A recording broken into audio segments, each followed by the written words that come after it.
Boa noite, amigos da Casa de Oração Bezerra de Menezes.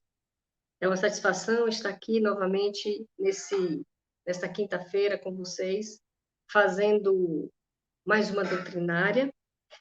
Estamos abrindo nesse momento, pedindo um pouco de desculpas pelo leve atraso por conta da internet, já tudo ajustado, e vamos nos concentrar para a palestra de hoje. Vamos pedir a todos que, rogando ao alto e à espiritualidade, nos envolva nesse momento de prece, de reflexão, de aprendizagem, aos quais nos colocamos à disposição, Senhor Jesus, para a evolução do nosso próprio espírito, para o regozijo das nossas necessidades e a crença e a fé de que somos capazes de caminhar sempre no bem e aperfeiçoar as nossas próprias imperfeições. Pai, olhai por cada um de nós e envolve aqueles que vibram conosco nos seus lares, através do canal da internet, da Casa de Oração Bezerra de Menezes, que é o alto, a espiritualidade, o provedor desta casa, possa nos envolver neste instante nas bênçãos de luz e paz do Senhor Jesus Cristo. Boa noite a todos, fiquem com Deus.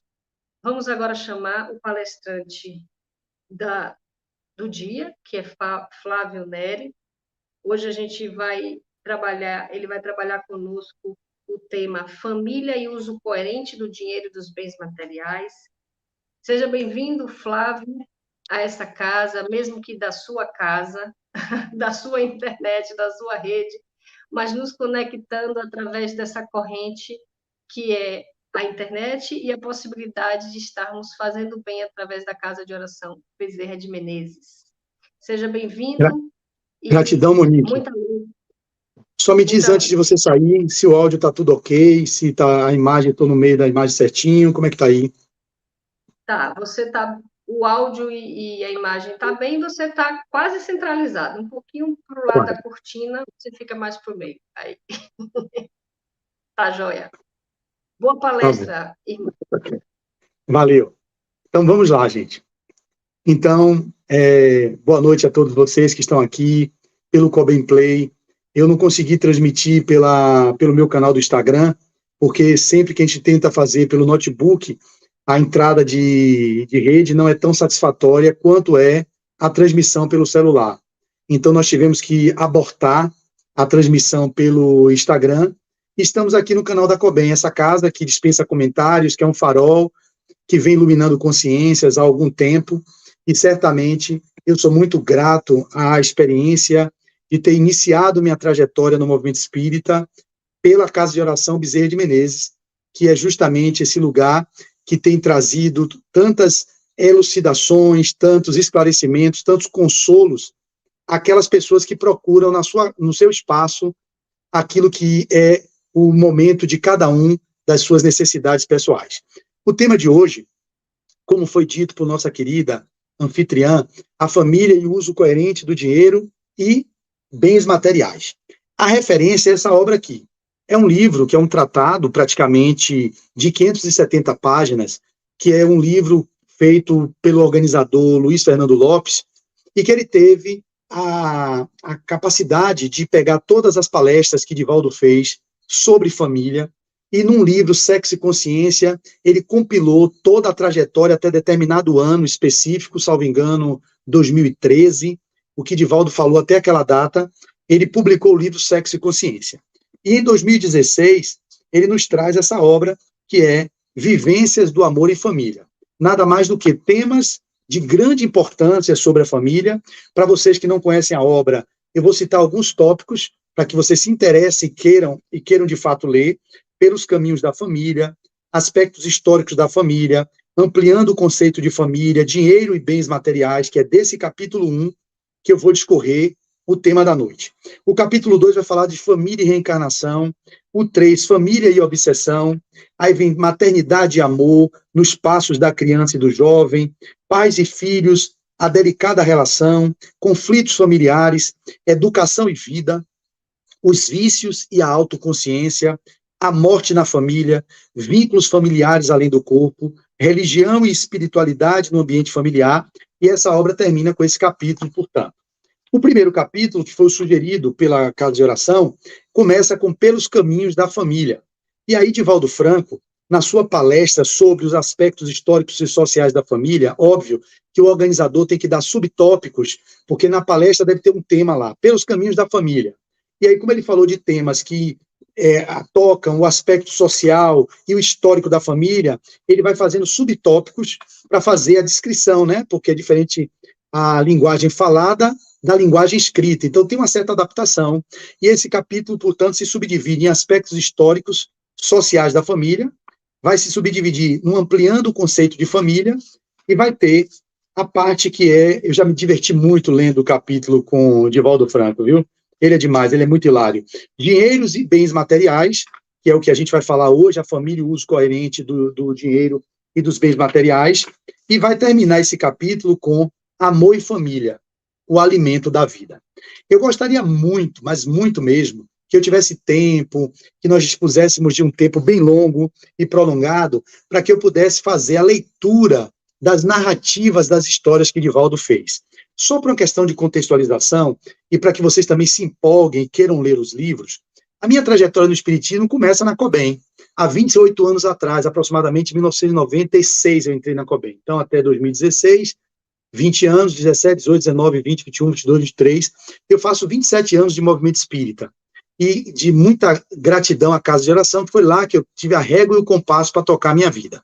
Eu lembro que, na época, quando eu atendia meus pacientes em domicílio, eu não parava de ouvir palestras. E eu ficava no carro, ao invés de ouvir rádio, ao invés de ficar ouvindo música, eu usava o tempo do carro, nos engarrafamentos e no trânsito, para escutar as palestras de Divaldo.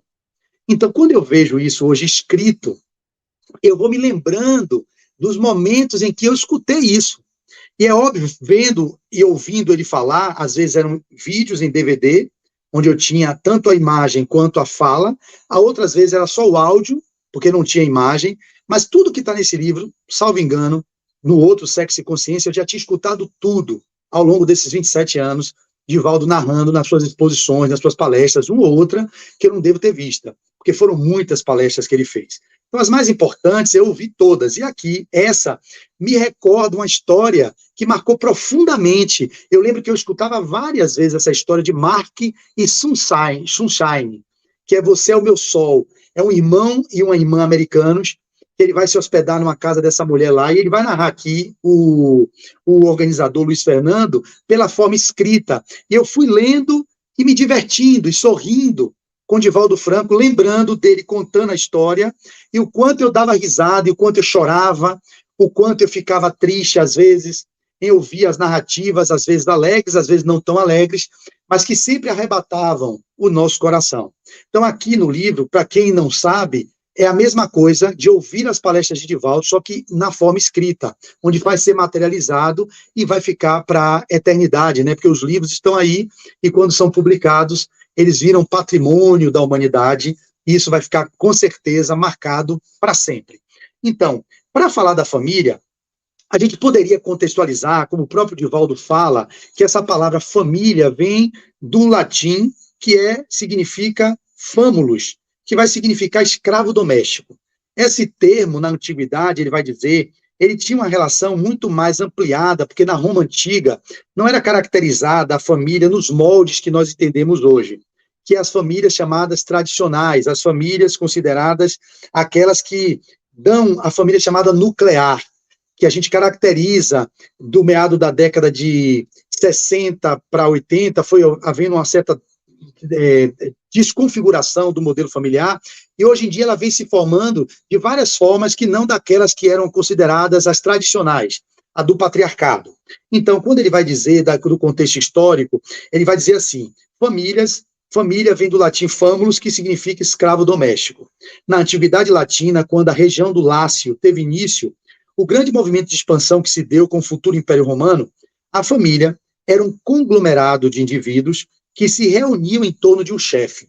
Então, não tinha a família pelos laços da consanguinidade. Nós aprendemos no Espiritismo que nós temos a família pelos laços consanguíneos e as famílias que se estabelecem pelos laços espirituais. Eu sempre exemplifico, para tornar mais fácil, vocês podem também ler no Evangelho, tem lá capítulos falando sobre a família parental, os laços de família pelos laços do espírito, os laços de família pela consanguinidade.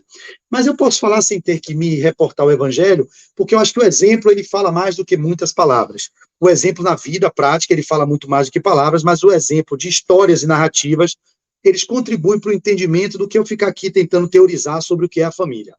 A família pelos laços consanguíneos são essas que nós nos configuramos. Aí meu pai Gabriel, minha mãe Maria Helena, eles tiveram 3 filhos biológicos, que foi Flávio, Daniel e Marcos, e um filho que a gente adotou, que foi Cícero. Então, Cícero não faz parte da nossa família pelos laços da consanguinidade, mas ele pode muito fazer parte da nossa família pelos laços do espírito. Eu, por exemplo, com minha irmã e meu irmão, posso não fazer parte da família deles pelos laços do espírito, mas pela consanguinidade nós somos filhos do mesmo pai e da mesma mãe. Porém, eu compreendo que nessa existência nós estamos estabelecendo laços não só pela consanguinidade, como também os laços do espírito que nos une. Porque nós já começamos a ter afinidades, é óbvio que são individualidades, meu irmão Marcos, minha irmã Daniela, meu irmão Cícero, têm características diversas, porque somos espíritos individuais e que temos uma trajetória que é única. Na família atual, na cultura atual, nós somos educados numa base católica, todo mundo fez primeira comunhão, todos os 3 estudaram Nossa Senhora da Conceição, Cícero não, estudou em outro colégio, que ele veio depois. Mas a gente teve aquela movimentação que nos forjou, enquanto personagem atual, nesse papel de Flávio, Marcos, Daniel e Cícero, que Gabriel e Maria Helena nos educaram da forma que eles conseguiram alcançar. E é óbvio que essa configuração que nos constitui, ela forma o sujeito na história e no movimento de existência que se dá daquele nascimento até o túmulo, porém, eu tenho características que vêm do espírito, que eu venho adquirindo ao longo de vidas sucessivas, que começam a se manifestar em determinados momentos do nosso desenvolvimento psicoemocional, antropossócio-psicológico. Obviamente que eu percebo as diferenças que eu tenho de meu irmão, de minha irmã, de meu pai, de minha mãe, características que me fazem dizer que nessa vez eu encarno nessa configuração para estabelecer laços de espíritos que podíamos ser divergentes, como eu já relatei diversas vezes essa história, e que fica exaustivo relatar, mas nesse momento cabe, as condições que nós nos configuramos ao longo de vidas sucessivas, meu pai como capelão, minha mãe como minha esposa em encarnação, meu irmão como meu escravo, minha irmã como filha de meu irmão.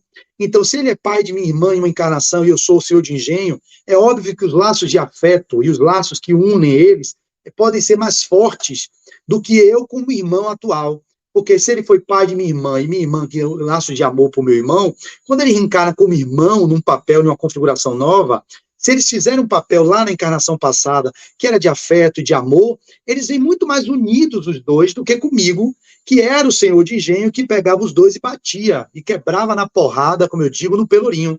Então, como é que ele pode ter afeto por mim, na mesma dimensão que tem por minha irmã, e minha irmã Daniela por ele, meu irmão, se eu era o feitor ou o senhor de engenho que dava chibatada? Óbvio que tinha raiva, mágoa, ressentimento de mim, e ao reencarnar, a gente vem numa configuração de irmãos que brigavam, que tinha briga, murro, pontapé, soco, puxava cabelo, cuspia. Essa configuração familiar eram de demônios, espíritos reencarnados, nesse novo conclave, nesse novo clã, com o domínio e a orientação de Gabriel Marques, meu pai, e Maria Helena, que vai fazer com que esses 3 espíritos rebeldes, que teve experiências transatas, vão ser educados nessa configuração nova. E numa família que tinha condições socioeconômicas precárias.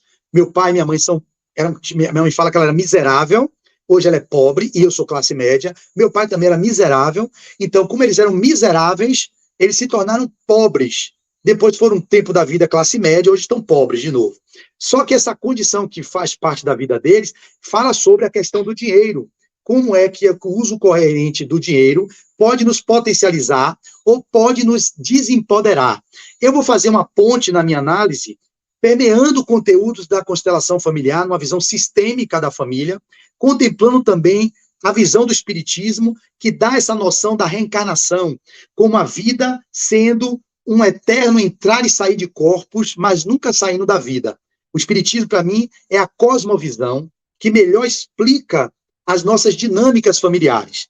nem a constelação familiar, nem a sociologia, nem a antropologia, nem a psicologia, no meu ponto de vista, que é um ponto de vista meu, consegue explicar a relação da família na dimensão que o Espiritismo nos explica, por conceber que a gente não nasceu no momento em que fomos fecundando um ovo do espermatozoide, o óvulo do espermatozoide.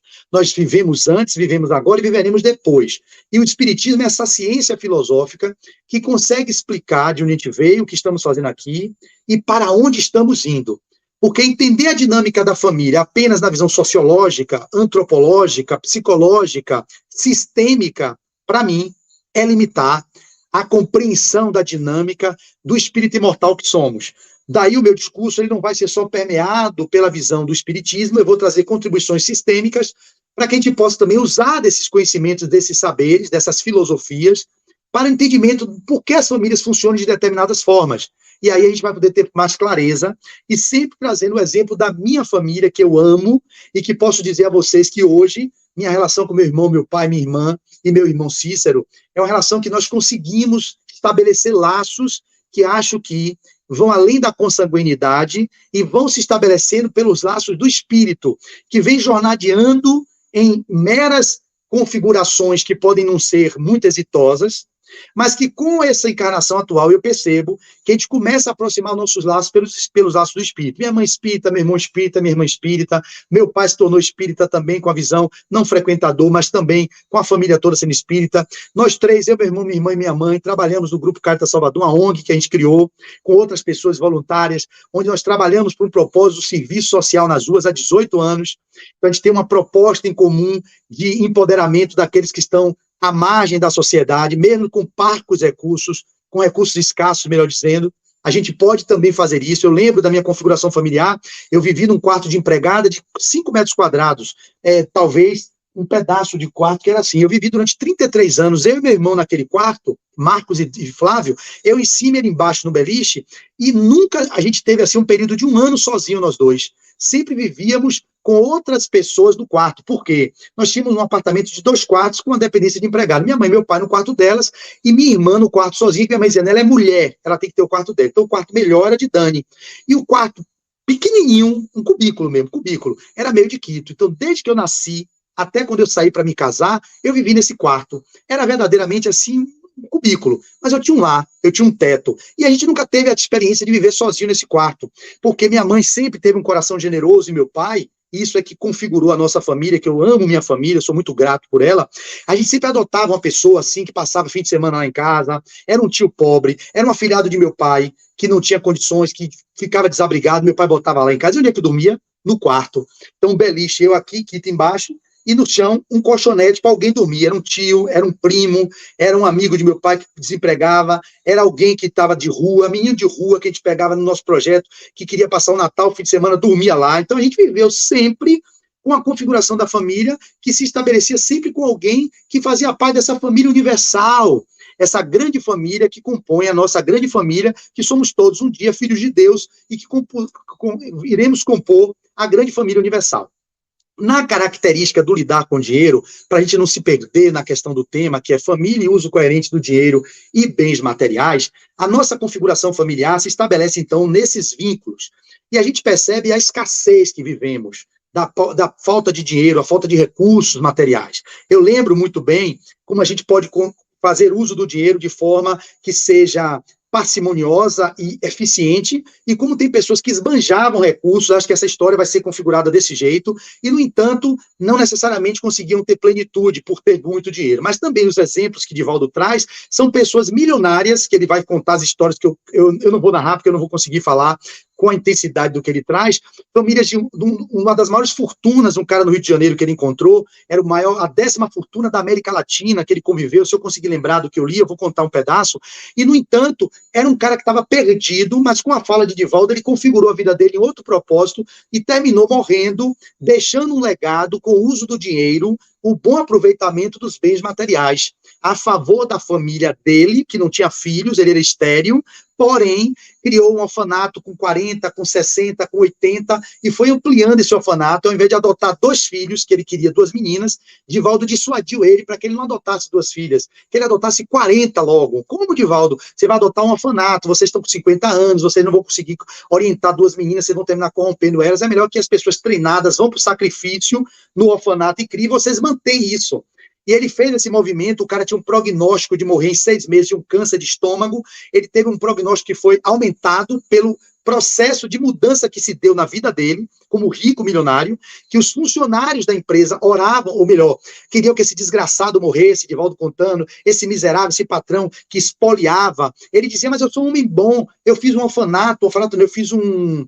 Como é que chama para ficar com as crianças? Uma creche para os meus trabalhadores terem onde botar as crianças. Eu criei um hospital para poder amparar. Ele disse, não, você não fez isso, você é um investidor. Você não fez isso porque você é bom, você é habilidoso nos negócios. Então você criou a creche porque o seu funcionário pode trabalhar melhor sabendo que os filhos estão amparados. E eles podem gerar mais lucro para você. Você criou o hospital porque lá você tem sua equipe de saúde que pode tratar rapidamente as pessoas que ficam doentes para voltarem para o trabalho e não ficar no serviço de saúde geral. Isso está relatado por Divaldo na história. Está me vindo a história. Está me vindo a história. Então, esse empresário, que era a 10ª fortuna da América do Sul, ele disse que nunca viu um homem tão rico na vida, dono de empresa têxtil, lá em Belfort Roxo, e na Baixada Fluminense, ali naquela região.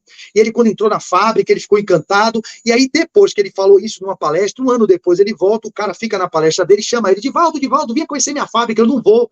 Você vai, eu não vou, porque eu tenho palestra, Divaldo, você não vai, você vai, porque eu já falei que com seus anfitriões que você está entregue a mim. Quer dizer que eu não tenho autonomia? Não, então eu vou.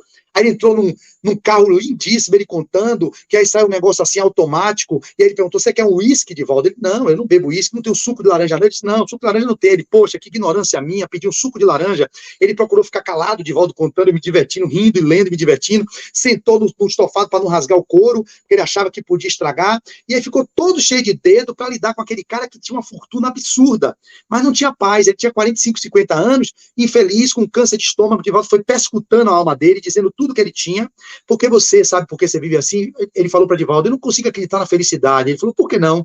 Porque não é possível que a felicidade seja possível. Ele falou, se você já está afirmando isso, eu não vou falar nada contra. Divaldo se cala e diz assim, mas se você quiser me ouvir, eu posso dar minha opinião. Você não é feliz por isso, quer que eu lhe diga? Porque você tem 40 anos e não consegue ter filhos. Você também tem uma vida assim, sabe por quê? Porque você tem uma doença terminal, que é um câncer, sem o cara dizer nada, e tem um prognóstico de 8 meses de vida, e você está entristecido porque sua fortuna não dá para comprar não dá para comprar mais um dia de vida na Terra. Você pode pagar os melhores profissionais, mas ele não tem como lhe dar mais um dia de vida. E eu lhe digo mais, você quer saber mais por que você não é feliz? Porque você sabe que toda a sua fortuna que você acumulou, que você amealhou, ela vai ficar para sua mulher, e ela vai pegar um cara desse de Copacabana, aqui na praia do Rio de Janeiro, que era do Rio de Janeiro o cara, um playboy que vai usufruir de toda a sua riqueza, porque ela é nova, ela não vai ficar viúva com 40, 45 anos e deixar sem ter um outro relacionamento, e você trabalhou a vida inteira, perdeu a sua saúde, para deixar sua fortuna para ela gastar com esse cara que vai se beneficiar de toda a sua riqueza. Ele aí começou a ficar doido. Não, peraí, Divaldo.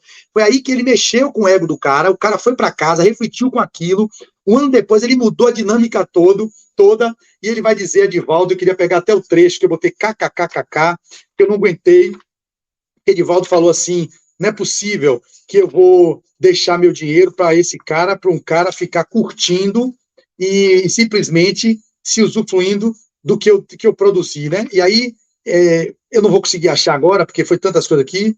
O senhor me falou profundamente por sua culpa, eu que já não tinha saúde física. Aqui.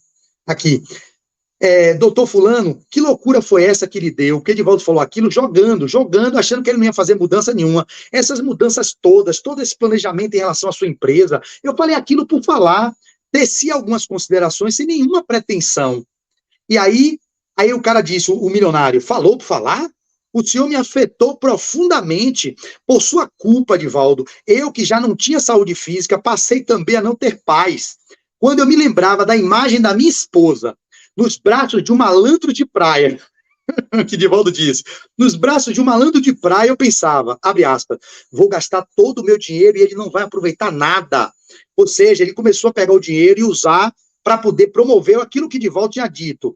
Então, eu comecei a aplicar a minha fortuna de forma solidária para beneficiar os meus empregados. O cavalheiro parou um pouco, como se estivesse reunindo lembranças e continuou. E sabe o que mais? Aconteceu uma coisa inusitada no mês de janeiro deste ano, no dia do meu aniversário, eu estava pensando muito sobre a minha história pessoal, percebi subitamente que durante toda a minha vida eu fui um verdadeiro escravo do trabalho. Percebi subitamente que durante toda a minha vida fui escravo do trabalho, minha mulher preparou um jantar, e ele foi contando, foi tendo insights e clareza do que ele estava fazendo com a vida dele, destruindo a existência, buscando ter e esquecendo de ser. Esse exemplo que eu estou dando é de pessoas que pegam dinheiro e que às vezes não sabem utilizar em proveito da própria família e da família universal e perdem a sua existência com um mau uso daquilo que não há problema o dinheiro não é um papel, o dinheiro é uma energia que está a serviço da vida, na visão sistêmica, e que na visão sistêmica, se você sabe utilizar bem a energia do dinheiro, você vai promover atos de amor e atos de serviço na vida. Esse cara fez isso. Ele transformou a fortuna dele não só no bem próprio, nos torquios funcionários, pagava mal ao cara do elevador, a mulher que estava lá no negócio. Aí o que aconteceu foi que quando ele mudou o padrão, que ele começou a dividir os lucros da empresa com todo mundo que participava de cada instância, no diretor, o superintendente, o trabalhador de porteiro, ele foi dividindo os lucros, ele passou a ter o carinho das pessoas que se sentiram melhores e oraram por ele. Uma mulher, portanto, que tinha raiva dele, passou a orar a favor dele. Aí viu um menino pequeno que passou na frente dele, e aí a mãe dele dizia assim, que minha mãe, a mulher não orava por ele, ela tinha ódio dele, mas depois que o cara começou a promover isso, começou a orar a favor dele. E ele começou a mudar a saúde dele, ele começou a se recuperar, ele falou assim, como você sabe que é meu aniversário? A criança parou ele assim, e ele odiava a criança. Andando na fábrica, assim, ô senhor, o senhor dá seus parabéns. Ele falou assim, o doutor fulano, mamãe me disse, a gente rezemos pelo senhor hoje pela manhã. É mesmo? Que interessante. E vocês sempre rezam por mim? Não, senhor. Então, desde quando vocês rezam por mim? Perguntou o cara que odiava a criança, porque não pôde ter filho. Desde o começo do ano, depois que o senhor mudou as coisas. Mas, e antes desse ano? Antes mamãe dizia que o diabo carregue aquele desgraçado e o leve para o inferno. Mas agora está diferente, desde janeiro, que a gente rezemos pelo senhor. O menino pequeno dizendo para ele. Ao ouvir o depoimento do industrial, eu fiquei admirado com o poder do amor. Aquele homem acostumado ao luxo, de postura fria e intransigente com seus funcionários, estava emocionado ao me narrar o episódio que era de uma beleza comovedora. A mãe do menino era tecelã, uma pessoa muito simples, que nunca havia sido auxiliada pelo seu patrão, mas depois de receber tantos benefícios, resolveu homenageá-lo com preces de gratidão e reconhecimento, uma atitude que sensibilizou a criança. E ele foi mudando o padrão dele, recebendo ao invés de energias de desamor, energias de amor, porque isso é a vibração, quando você é solidário, quando você é fraterno, quando você sabe compartilhar o amor, quando você sabe compartilhar os bens materiais, de modo que não lhe falte, mas também que não falte aos que estão à nossa volta. Então, na visão sistêmica, como eu dizia, quando você tem a energia do pai e da mãe, aí vem a questão de honrar pai e mãe, quando você toma a energia da mãe, você consegue manter o dinheiro. E quando você consegue tomar a energia do pai, quando você toma a energia da mãe, você consegue atrair a energia do dinheiro.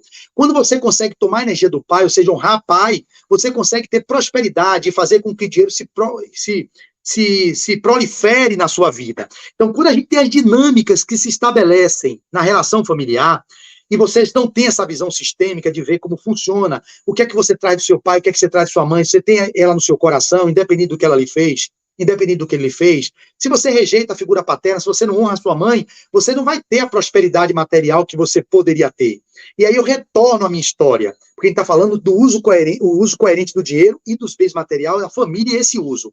Quando a minha história se configura numa família pobre, como eu contava, e que meu pai verdadeiramente assalariado, trabalhador de ótica, e minha mãe trabalhadora da indústria, eles conseguiam ter uma vida equilibrada naquela época da década de 80, mas depois, na década de 90, foi decaindo. E hoje eles vivem com o suficiente para viver, para não passar fome. Porém, eles sempre tiveram um coração generoso. E eu falava sobre os meus colegas em volta, que às vezes tinham uma bicicleta BMX, uma Caloi Cross. Eu lembro que eu queria uma Caloi Cross para dar aquela rabiada, mas eu não tinha. Minha mãe comprava para mim, meu pai, uma Monarch, eu lembro como hoje. Era uma bicicleta grandona, horrível, que era de velho. E aí a gente tinha que receber aquela bicicleta, que meu pai, não, aqui eu posso comprar essa, vai ser para os três. Eu disse, meu pai. Ou seja, meu amigo tinha uma para o irmão, outra para o irmão. O outro também, cada um tinha sua bicicleta. E a gente, lá em casa, era uma para três, para minha irmã, para meu irmão e para mim. E eu ficava, pelo amor de Deus, e a bicicleta, ele comprou uma bicicleta rosa, eu lembro, era vermelha ou era rosa. Na época tinha preconceito. era menino, adolescente, 13, 14, 15, 16 anos. Pô, meu pai, bicicleta vermelha, rosa, eu queria azul, eu queria não sei o quê. Ele, não, essa cor para poder contemplar sua irmã também. E eu me lembro que eu tinha que pedalar com meu irmão na garupa. Era aquelas bicicletas, hoje olhando para trás, eu fico vendo o quanto isso foi valoroso na minha educação. Era aquela bicicleta que tinha aquele negócio que você levantava assim, ó, que tinha uma armola, que você botava o pão embaixo e você trazia da padaria, vinha pedalando. Ai, meu Deus, eu lembro disso, é muito, muito lindo. Eu ia para a padaria com aquela bicicleta, depois eu perdi a vergonha, uma Monarch, eu lembro, tinha aquele negócio no meio redondo, um quadro grande, uma bicicleta gigantona e com o fundo da garupa para eu carregar quito. Eu ia pedalando, eu lembro como hoje, que um dia eu pedalando, quito com o pé atrás, eu, meu irmão menor, e eu vi pedalando, daqui a pouco a bicicleta travou o pedal, pá! Eu digo, o que é isso aí, quito, quito? Uai! O pé dele prendeu na catraca e arrancou o tampo do calcanhar. Falo isso porque isso marcou minha memória. O calcanhar não está aqui, eu pedalando, ele botando o pé no apoio traseiro, aí ele vacilou, o pé dele caiu na catraca, eu estou pedalando, aí ele travou a bicicleta, pegou aqui o cotoco, ó, tuco, e arrancou o tampo do calcanhar, viu o calcanhar de quita assim, ó, a parte de baixo do pé assou. Eu digo que sangue jorrando, eu correndo para casa para dar o socorro. Essas memórias marcaram. E eu dizia assim, nossa, eu não consigo dar rabiada nessa bicicleta. Os meninos tudo correndo com a Caloi Cross, com a BMX, e a gente lá, pedalando, eu e Quito, para acompanhar a galera. E eu fico olhando para trás e vejo, muitos deles se perderam no caminho das drogas, da violência, não conseguiram ascender na vida intelectual, na vida da graduação, não conseguiram se formar. Claro que outros também tinham esses bens materiais, e fizeram bom uso disso e conseguiram se erguer, são meninos de bem e estão caminhando aí. Mas a gente vivia isso, essas privações. Eu lembro que o Autorama, a gente não podia ter, tinha que esperar o do amigo teu, mais velho, passar pra gente. O menino tinha um Atari, o Odyssey, eu não tinha, eu tinha que descer para cada vizinha de baixo, na casa do vizinho da frente, para jogar o videogame na fissura. Quando meu pai podia comprar, já estava obsoleto, já era um outro modelo avançado, e ficava com aquele velhão, que ficava tim, batendo para lá e para cá. Mas nós éramos crianças felizes. A gente nunca tinha, assim, necessidade de passar fome. Teve um período na nossa vida que a gente passou necessidade material, mas foi curto o período. A nossa vida era assim, meu pai sempre presente na nossa vida, na nossa educação. Meu pai levava a gente para o parque da cidade, meu pai levava a gente para pescar no Cais do Sul. E os outros filhos de alguns pais que não eram presentes, eles iam tomar cachaça, meu pai não bebia, então eles pegavam os filhos, largavam em casa, e meu pai virava o padrinho, levava meu pai tinha uma Brasília velha, que ele botava os meninos tudo na Brasília, no fundo do carro, e levava para jogar bola no fim de linha de Brotas, e às vezes outros pais não podiam estar, porque estavam na praia, vivendo, curtindo e aquilo tudo, e eu vendo os meninos sendo criados com os pais ausentes. E eles tinham em meu pai uma referência, porque meu pai não podia me dar tanta coisa material, mas ele dava o tempo de qualidade, que era a presença dele na nossa educação, na nossa vida. Não era, ele era um trabalhador de Shopping Guatemi, chegava cansado em casa, com coisa na cabeça, mas sempre estava preocupado em estar com a gente, levando a gente para passear no parque, levando a gente para fazer piquenique, no lugares de pobre, mas que a gente era feliz com aquelas vivências. Não podia estar pagando restaurante, nem nada muito caro, mas a gente tinha uma presença paterna e materna também com a educação, às vezes coercitiva, como eu já contei, dando bolo, cinturão dado, mas isso não anulava o afeto e o amor que eles tinham por nós.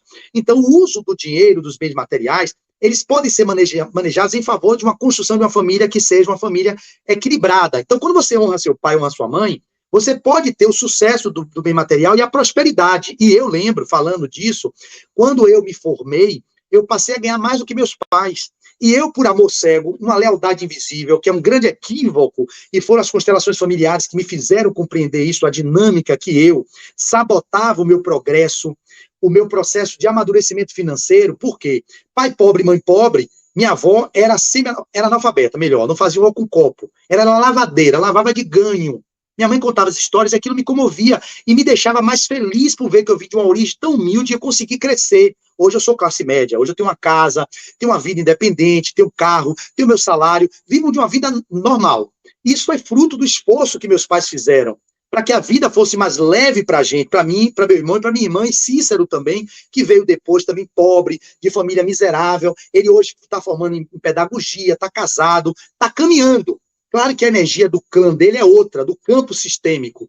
Mas ele pegou, a gente alfabetizou ele, a gente educou ele chegou ao 2º grau, e a gente deu o que pôde dar a ele para ele se tornar um homem de bem, um menino de ouro, um menino que te ama, que deu certo, ele não se perdeu, tinha tudo para se perder. Criado na favela, em barraco de plástico, casa que não tinha nem parede. Eu me lembro que eu cheguei um dia na casa de Cícero, eu conto isso porque isso realmente é emocionante, a gente encontrou ele na rua. A gente fazia o trabalho de rua, nesse trabalho de rua, ele estava no papelão, e a gente entregando sopa, eu me sensibilizei por ele, me comoveu profundamente quando eu encontrei um amigo nosso médico, falou que eu fui pai dele em encarnações passadas. E aí vocês vão entender as dinâmicas dos laços de afeto, que são pelos laços da consanguinidade e pelos laços do espírito. E aí ele pegou minha fortuna, salvo as histórias que a gente tem de regressão, de mediúnica, e usou e abusou. Ou seja, essa vida que marcou em Cachoeira, na Bahia, que foi uma vida bem marcante para a nossa família, eu, senhor de Gêmeo, meu pai capelão, minha mãe, minha mulher, meu irmão, meu escravo, minha irmã, minha escrava, e Cícero, era meu filho, não sei se era filho do casal ou era filho bastardo, eu não sei. Eu sei que meu dinheiro ficou para ele. E ele pegou meu dinheiro e dissipou, dilapidou o meu patrimônio que eu deixei.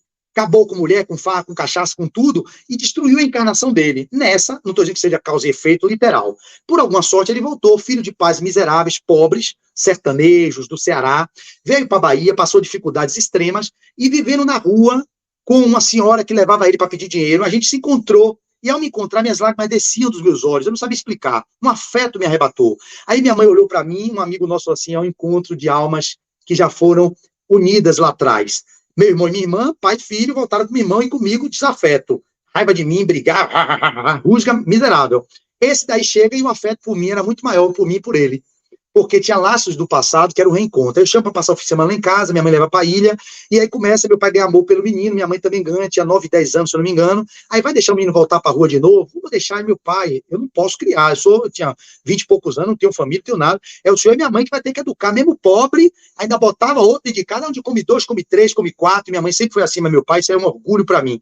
Nunca foram avarentos, sempre foram prósperos, no sentido de que, mesmo na escassez que eles viviam, sempre cabia mais um, porque eles vieram de uma vida tão pobre, e que eles viram que o que eles já tinham era muito, então ele podia contemplar outras pessoas. Então isso me orgulha, é uma família que soube administrar a vida material, mesmo na escassez, conseguiu gerar mais consciência para outros que vinham. Então, resumindo, porque o tempo se esvai, é muita história sobre família, isso é um tema que eu gosto muito, e aí de repente ele vai entrando numa condição de ficar na nossa casa não só o fim de semana, fica um mês, fica 2 meses, ele pede a mãe dele a posse, não foi adoção, a gente pediu a posse e guarda, não, é um termo lá, isso não tá, um termo que ela dizia que deixava minha mãe educar, que ela não tinha condições, tinha 9 filhos, 10 filhos, e aí era uma dificuldade extrema, e ele foi educado conosco, e conseguiu hoje ter uma dignidade no viver, casou, deve ter voltado para os contatos com a mãe dele, de vez em quando ele vê os irmãos, mas o que eu quero dizer é, essa história que se estabelece, eu no meu caso, por querer ser leal à minha vida de pobre, de minha mãe, eu me formo, e não queria ter muito dinheiro, porque eu achava que se eu tivesse muito dinheiro, eu estaria me distanciando do meu clã. Isso é importante que vocês estão me ouvindo, vocês não sabem disso. Muita gente vive limitações e escassez materiais por uma lealdade invisível, isso é um termo da constelação familiar, ou seja, um amor cego, que não é um amor que expande. Você, para honrar o pai e a mãe, você acha que tem que ser igual a ele. Ou seja, minha avó é lavadeira, minha mãe tinha que ser lavadeira. Ah, minha mãe foi pobre, vendia sanduíche na praia, eu também tenho que fazer isso para poder honrar meu pai e minha mãe. Não, é o contrário. Os pais e os ancestrais, eles fazem esforço para que a vida dos seus descendentes seja mais leve, mais próspera. Imagine a metáfora que eu vou trazer, uma imagem. Você tem na base da pirâmide, digamos, seus bisavôs, triavôs, que foram escravos, que trabalharam para o movimento de trabalho braçal, mas deram dignidade para que os filhos deles nascessem já não fossem escravos. Eles trabalhassem dentro da casa, como um trabalho mais doméstico, que não fosse um trabalho tão pesado na lavoura. Esse daí fizeram melhor para os filhos que nasceram, que já se tornaram professores, foram isso, crescendo. Se você tem uma visão de que quem veio antes fez um esforço para sustentar a pirâmide, imagine, está aqui 6 homens fortes, mais 4 em cima, mais 3 em cima, mais 2, e você está lá no topo da pirâmide. Você está lá em cima para olhar adiante, para ver além. Aí você resolve dizer assim, não, eu não vou olhar para frente não, eu vou olhar para trás, para quem está lá atrás na minha base, que está se leando para carregar esse peso, e vou honrar eles, e não vou fazer um caminho de prosperidade, não. Eu vou ficar amarrado nessa história dolorosa e sofrida, porque eu acho que assim eu estou honrando minha ancestralidade. Não. Os que estão lá embaixo vão dizer, rapaz, Flávio, olhe para frente, cara. Eu já fiz o esforço que eu pude fazer para que sua vida se tornasse mais leve, mais próspera. A nossa luta foi para fazer com que os descendentes seguissem adiante, fazendo com que a vida se tornasse um pouco mais próspera e leve, e amorosa, fraterna, porque a nossa vida foi aquilo que foi, o que foi possível. A realidade se impôs para a gente assim. E eu, com isso, isso é inconsciente, isso não é consciente. O outro não faz isso porque quer ficar pobre, porque quer ficar igual. Não. Você faz isso porque você repete os padrões nas informações transgeracionais, que aí é a visão da ciência, não é nada do espiritismo, que vai passando de geração a geração, e você termina querendo repetir padrões, aí você faz sintomas, você começa a se desempoderar, você começa a ir para o menos ao invés de ir para o mais, e foi o que aconteceu comigo. Quando eu comecei a ganhar mais dinheiro que meu pai, que eu me formei, já comecei a ganhando como residente na UFBA, eu tinha um paciente de domicílio, aquilo já me pagava um valor que era o meu sonho, que eu tinha, vou dizer a vocês, eu sonhava em ganhar 3 mil. Eu me formei, eu quero ganhar 3 mil. A bolsa da residência me pagava 2.200, eu lembro, em 2005. Eu era rico já. A residência em medicina social, 60 horas na UFBA, ganhando 2.200. Eu tinha um paciente de domicílio que me pagava 1.000, 1.200. Eu ganhava 3.400, eu estava milionário. Era rico, rico, riquíssimo. Porque meu sonho era ganhar 3 mil. Porque a verdade, gente, não é que quanto mais dinheiro você tem, mais rico você é. Eu tenho uma tese hoje que diz assim, é rico quem tem tempo. Eu hoje sou riquíssimo. Eu sou uma das pessoas mais ricas que existe aqui no meu condomínio. Todo mundo brinca comigo. Você é o mais milionário, sou. Não sou o que tem mais dinheiro. Vários têm muito mais dinheiro que eu. São milionários, tem lancha, tem iate, tem não sei o quê. Mas eu sou rico, porque eu tenho tempo para viver. Eu tenho tempo para andar de cavalo em volta da lagoa, eu tenho tempo de andar de caiaque durante a semana, eu tenho tempo de pedalar na trilha, eu tenho tempo de nadar, de malhar, eu tenho tempo de não trabalhar nenhuma manhã, só trabalho de meio-dia para tarde, 2, 3 dias na semana. E aí, como é que você consegue? Eu escolhi ter vida, tempo de viver a vida, e não viver em função do dinheiro, como os exemplos que ele citou aqui no livro, e que terminaram se perdendo no ter, esqueceram do essencial que é ser. Aí, com essa perspectiva, quando eu me percebi que eu estava me sabotando, me boicotando, porque eu ganhava 3.200, já estava rico, eu sonhava em ganhar 3 mil, depois de 5 anos de trabalho, eu já saí da graduação ganhando 3 mil, estou rico. O pessoal ganha 1.200, 700 na época, salário mínimo, pô, ganho 3 vezes mais o que uma pessoa ganha, isso está suficiente para mim. Aí eu passei a ganhar 5. Eu digo, meu Deus, eu vou guardar 2. Vou ganhar 8, guardava 5. Tudo que eu ganhava mais, eu guardava. Eu não gastava feito um louco, vou comprar um carro caro, eu vou pegar um restaurante caro. Não, eu ia guardando, porque eu via a minha escassez da minha família, e eu não queria viver com a privação deles. Então, eu tinha uma relação com o dinheiro mais econômico. Eu não era um perdulário. Minha mãe, meu pai, meus irmãos não sabiam muito administrar a parte financeira. Eu sempre fui que soube melhor administrar essa parte financeira. E aí eu comecei a ter uma prosperidade material e começava a ficar com vergonha daquilo, porque eu vi meu pai pobre, minha mãe pobre. Aí eu digo, não, eu não posso ter muito mais que ele. Aí eu me sabotava, eu tirava paciente para ganhar menos. Vou ganhar menos. Eu não posso ficar com 8 mil, 9 mil, 10 mil, não, é muito. Eu tenho que ganhar menos. E eu ficava inconscientemente me fazendo ganhar menos para ficar próximo deles, para não me distanciar deles. Isso é uma forma de lealdade invisível. E aí o contrário, quando eu saí desse emaranhado sistêmico, que eu rompi com isso alguns anos atrás, e eu vi que foi o contrário. Meus pais felizes por eu estar prosperando. Meu filho, que alegria. Você tem seu carro, você tem seu apartamento, na época que eu tinha na Vila Laura, você tem sua casa própria e conseguiu isso, você se formou na faculdade, que alegria ver você crescendo materialmente. Aí eu fiz minha casa aqui na Fazenda Real, você tem uma casa que eu posso vir para cá e ficar, meu filho venceu. É o orgulho de meu pai e de minha mãe ver que o esforço que eles tiveram foi para fazer com que minha vida fosse mais próspera e mais leve. E eu, honrando e agradecendo todo o esforço dele, recebo a prosperidade material, porque eu tenho meu pai no meu coração, honrando e agradecendo o que ele fez por mim. Renunciou à sua formação de terceiro grau, que era um estudioso, gostava, mas não pôde porque eu nasci. Em 73, ele queria fazer supletivo para fazer faculdade. Meu pai tinha todo o perfil para ser universitário. Com certeza, mas eu nasci e não deu. Um ano depois nasceu Quito, meu irmão Marcos. Aí que ele não pôde mais trabalhar, vendendo livro, vendendo óculos, foi lutando para dar dignidade aos filhos. Minha mãe, a mesma coisa no polo, trabalhando, ela tinha segundo grau completo, magistério. Então o esforço deles foi para tornar nossa vida mais leve, a gente dignifica, tornando nossa vida mais fácil, para poder dignificar o esforço que eles fizeram. E aí toda a lógica muda. Você pode usar muito bem, dentro do seu movimento de relação sistêmica e familiar, o dinheiro como instrumento de empoderamento e de crescimento. E aí vocês vão não negar o crescimento financeiro. Os exemplos que Divaldo traz não é nesse nível que eu estou dando de 3, 4 mil, é nível de milhões. Os 2 casos que ele traz aqui, do outro caso que ele fala da mulher dos Estados Unidos, pessoas milionárias que sentavam numa mesa de um lado, o outro está na outra ponta lá longe, que para conversar tinha que até ligar um para o outro, para poder ter como ter um diálogo. O Divaldo tem aquela verve cômica dele, né? Aquela verve do humor refinado. Então, para a gente ir finalizando, o problema do ter e não ter não traz felicidade. Felicidade é ser.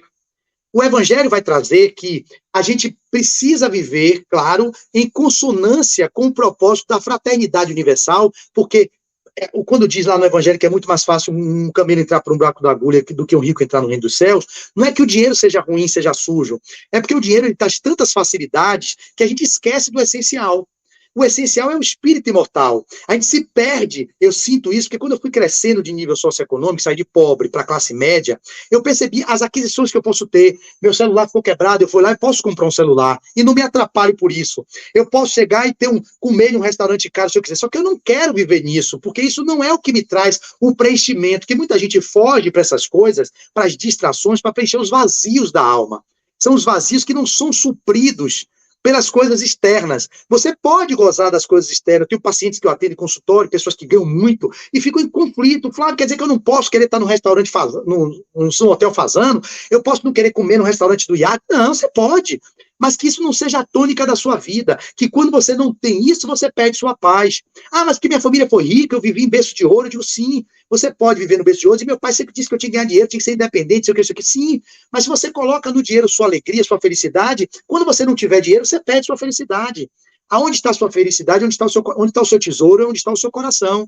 Onde é que você está colocando o seu coração? Não é contra ter dinheiro. Você pode ter muito dinheiro e o dinheiro está a serviço da vida, da promoção da saúde, da promoção da alegria de viver, da promoção de emprego, da promoção de renda, do empoderamento seu, como o Divaldo citou, casos de mulheres que estavam com o anel de brilhante, ele julgando o anel da mulher de brilhante, e aí Joana apareceu para ele, por que você está criticando? Você está com inveja do anel dela? Ah, porque eu nunca vi um anel desse de diamante, uma dama da sociedade paulista, onde ele se hospedava, só que a mulher era super generosa, era uma mulher que tinha um trabalho social no bem, casado com um muçulmano, que dizia que de 18 horas em diante, ela estaria com ele nos jantares, nos acepipes da vida, nas vivências, um grande industrial também de São Paulo, um grande milionário, e ela tinha que acompanhar ele, e ela ok, mas durante o dia, ele dizia assim, durante o dia você faz o que você quiser, ela era cristã, e ele era muçulmano, ela acompanhava ele de noite nos afazeres dele, só que de dia ela era uma mulher como está no Evangelho, aquela mulher que saía para vestir as crianças que estavam desabrigadas, levava a filha para ela se exemplificar, com a mãe costurando para aquelas crianças desprivilegiadas, era a mesma coisa, ela fazia um trabalho durante o dia, como se fosse uma trabalhadora comum, ela não era dama da sociedade, ela era humilde, ela tinha uma fraternidade inerente à vida dela, e aí Divaldo perguntava, por que você consegue ser assim? Ela disse, porque Divaldo, eu sigo o que o Cristo pregou, a gente precisa viver a fraternidade, porque isso é uma forma de eu me amar, ajudando o próximo, eu consigo me sentir útil nessa vida, eu tenho muito dinheiro, então o que é que eu posso fazer? Doar meu tempo para as crianças desfavorecidas, ir para o hospital, fazer atendimento fraterno, tem um trecho aqui, que diz assim, e o que nós faremos então? Adote um lar de criança, isso mesmo, são apenas 40 crianças, ele dando recomendações para esses milionários que ele passava, né? E ele vai dando exemplos de como as pessoas pegavam o dinheiro e os bens materiais e transformavam aquilo em prosperidade material, não só para aquelas pessoas, para outros também. Então, a sua família nuclear, você quer assistir seus filhos, mas e a família que está fora, que são os filhos de Deus, que são nossos irmãos? O que nós temos feito, quem tem uma condição socioeconômica mais favorável, tem disposto do seu tempo para entregar, mesmo que não seja materialmente, para se dedicar à prosperidade, para que os outros também possam crescer? Então, finalizando a minha fala, nesses 2, 3 minutos que me restam, eu vou trazer uma história, porque ilustra muito bem. Primeiro, Humberto Roden, no livro O Sermão da Montanha, que é um livro que eu adoro, é um livro que eu li já umas 3 vezes, é bem pequenininho. Ele vai dizer que o problema do ter, o problema não está em ter coisas, está em ser possuído pelas coisas que temos. Joana vai dizer, ter e não ter não traz felicidade, felicidade é ser. Porque em sendo pobre e você sendo, você vai estar pleno na felicidade possível. Você sendo milionário e sendo, você vai estar pleno. O que não dá é para um milionário que depositou toda a sua felicidade no sucesso material e na carreira e ver que tem tudo e o vazio existencial. Como o pobre também, que não tem nada e fica buscando ter e se envolve com coisas escusas, com narcotráfico, com corrupções, para ter o que o rico tem, também se perdeu. Então, a questão não é sobre ser pobre ou ser rico materialmente.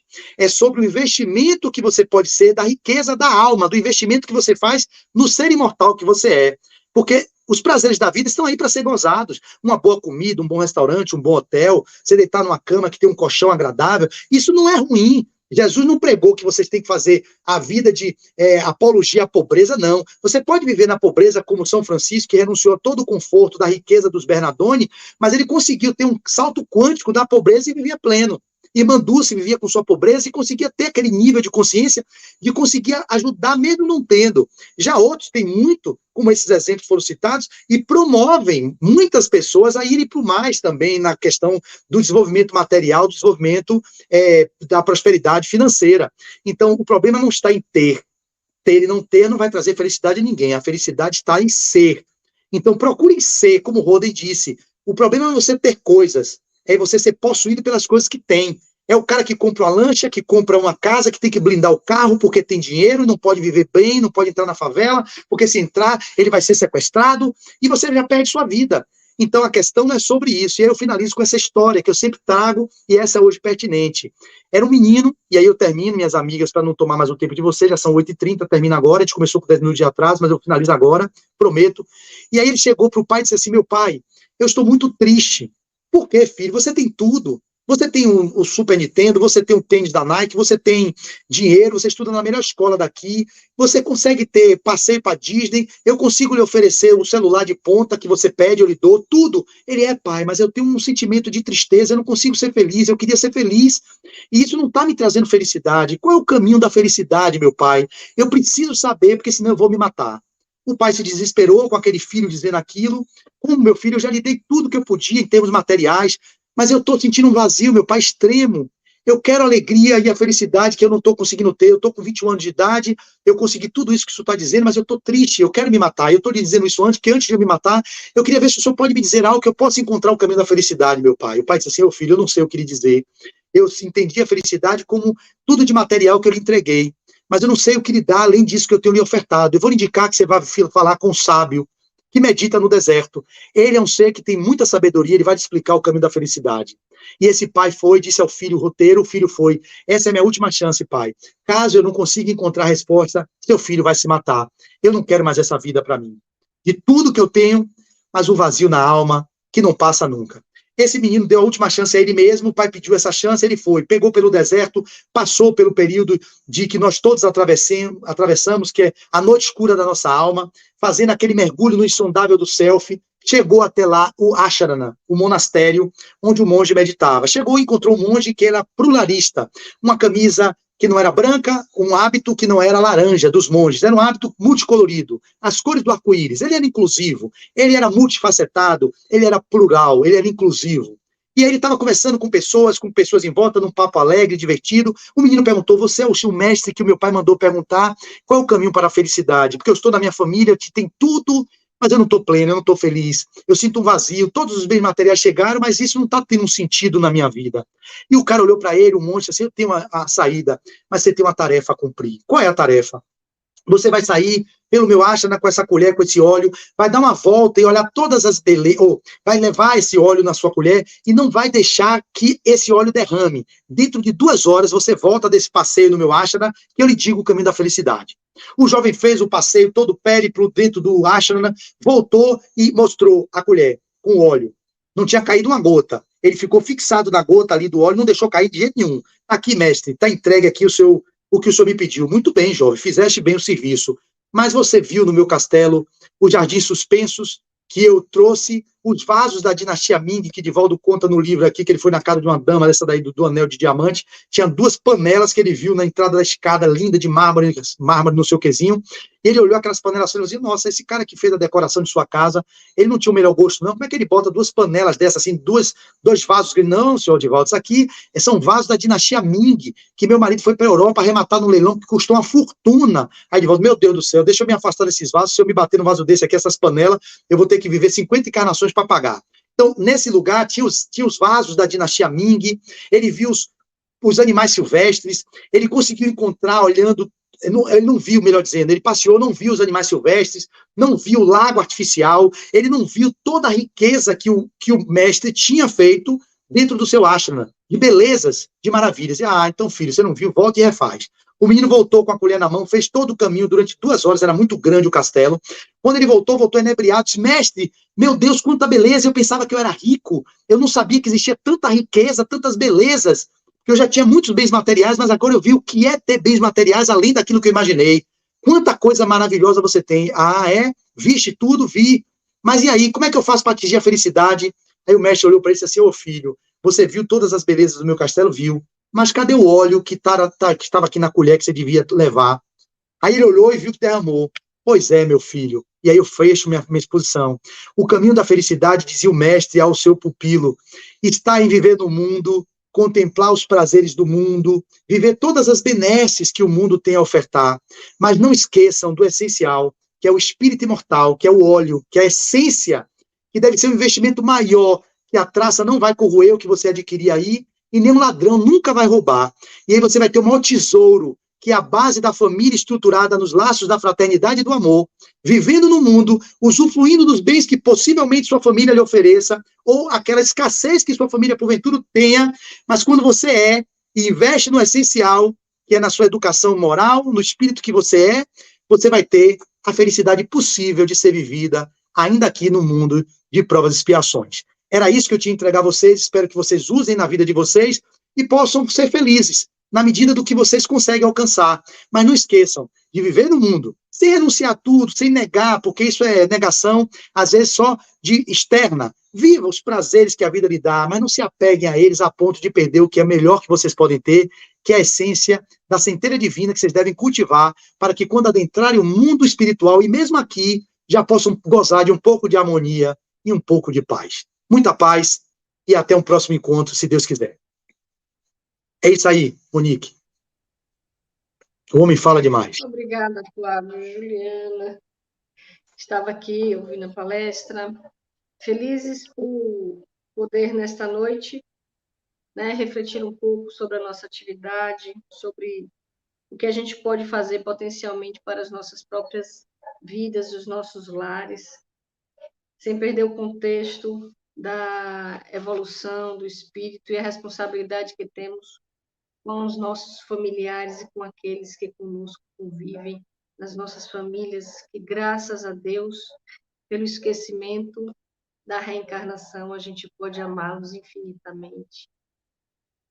E é nessa gratidão de agradecermos a Deus por estarmos encarnados e vivos na Terra, refletindo da possibilidade que temos de melhorar as nossas imperfeições morais interiormente, agradecendo a oportunidade de estarmos na família que nos acolheu, entendendo que as limitações físicas, materiais, espirituais, são também fontes de crescimento. Agradecemos a Jesus pela oportunidade de estarmos nessa noite, nessa doutrinária, mesmo que virtual, mas muito afetiva. Fortalece o nosso propósito de crescimento e luz, e ser conosco, Jesus, todos os dias de nossas vidas, porque és o amigo de todos os lares, e que Ele esteja com vocês todos os dias de vossas vidas. Um grande abraço de todos os trabalhadores da COBEM para vocês que participaram da doutrinária de hoje. Fiquem com Deus.